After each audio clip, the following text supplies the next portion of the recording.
Ôi trời ơi, lúc chế là nó cho tôi gió cho này á. Ở kia nó có đang. Là bé này lên tôi lên khỏi.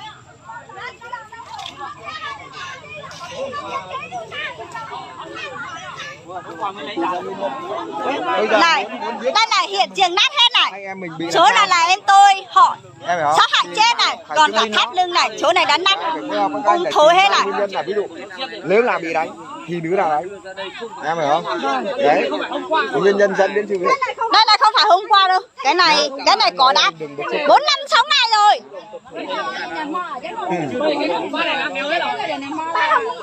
Nhìn khác như kia thì biết rồi, đúng không? Nếu mà hôm qua vớt lên mới khác cái này thì bảo cây này Cái này sao mà cái này lại chết rồi, cỏ này chết khô thế này rồi, hiện trường đã nát hết rồi. Đấy. đúng rồi, mọc mầm lên. Mấy cái dây này nhá, mấy cái dây này đừng có động đến, đừng có sờ đến nhá. Nhìn này đánh hết cái chỗ này, cái hồ này không thể chết người được đâu nhá. Cho bự cái hồ này thằng này nó bơi Tên cha này. Cha đi theo như thả nó. Tụi mình nhớ tới tua. Nó đi ở lúc lan cái đó, tao lúc tao như này nó. Cái gì đó đấy, cái xé này nó mỏ. Thế mà cả. Từ mà cả tả nó, không phải là hôm qua đâu. Ruồi đây này. Đã có ruồi rồi. Rồi hàng đống rồi. Hàng đống rồi, không phải là từ hôm qua mà mới vớt được lên đây đó. Đây là chết từ lâu rồi. Tao nè. Tháp lưng này thối hết rồi. Đây này là dây thắt cổ luôn. Hiện trường này, găng tay này, có cả găng tay đây này để giết người này. Quần lúa nè, quần lúa khi này nhá. Quần dây cả này, này, găng tay giết người này. Cứ sao tụi tiền teo này mà, không phải.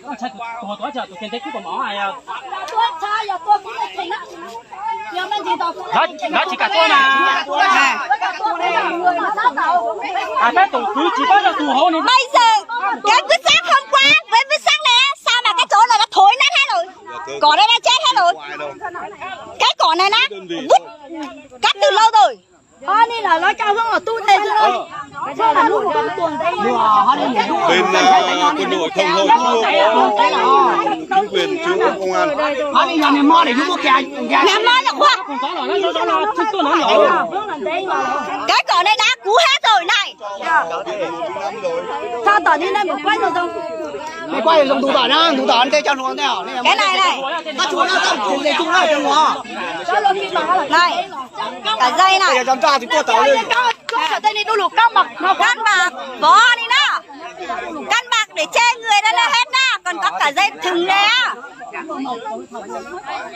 Mà nè, đang dạy cả tua đầu ăn lửa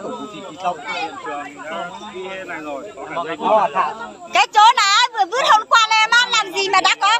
Rồi đã bỏ quý đây rồi. Bỏ cả hết rồi. Hả? đó thật.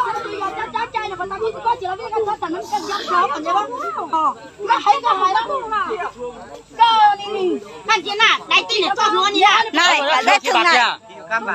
Bỏ bé tụi mình ngon té kìa, như cái chân lút tả nó. Chân lút tả nó toàn chân lút tả nó. Tụi mình chân lút tả.